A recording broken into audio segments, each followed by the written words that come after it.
لڑکے بھی جو ہے نا لڑکے وہ دوستوں کے سامنے تو بڑا آگے بڑھتے ہیں پیسہ خرچ کرنے کے لیے، کہتے جی نہیں جی لاؤ میں دیتا ہوں جی، روٹی کے پیسے میں نے دینے ہوٹل کے اوپر،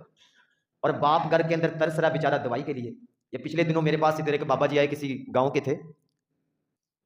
وہ مجھے بتانے لگے، اس نے کہا جی میرے نا بیٹے ہیں، مجھے کچھ پیسے ادھار دے دیں، میں نے دوائی لینی۔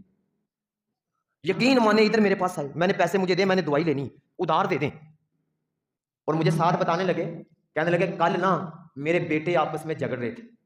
ایک کہہ رہا تھا پاجی میرے کول کوئی نہیں پیسے، اور دوسرا کہہ رہا تھا میرے پاس کوئی نہیں، میں کیوں لاواں، تسی بھی لاؤ۔ اس نے کہا میرے بیٹے میرے لیے حساب و کتاب کر رہے تھے کمرے میں بیٹھ کے، اور اس نے کہا میں ایک دوسرے کمرے میں ان کی باتیں سن رہا تھا۔ بتائیں ہاں کیا اس باپ کے اوپر بیت رہی ہوگی؟ بھائی آپ نے ان کو پیسوں کے اندر تولنا شروع کر دیا، جمع پڑے ہیں پیسے اکاؤنٹ کے اندر جمع پڑے ہیں،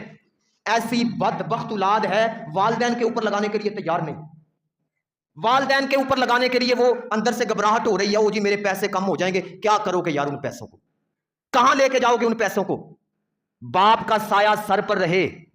ماں کا سایہ سر پر رہے تو سارا کچھ ملتا رہے گا۔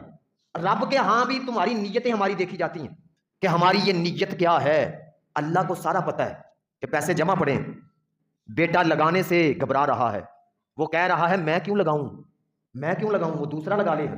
بھائی چھوڑ دیں دوسروں کو، نہ اس حساب و کتاب، باپ آ جائے ماں ہو تو یہ حساب و کتاب سے نکل جائے، نہیں کوئی لگاتا نہ لگائیں، خود اپنی ہر چیز والدین کے لیے پیش کر دیں، اپنا پیسہ دولت ہر چیز اپنے والدین کے سامنے قربان کر دیں۔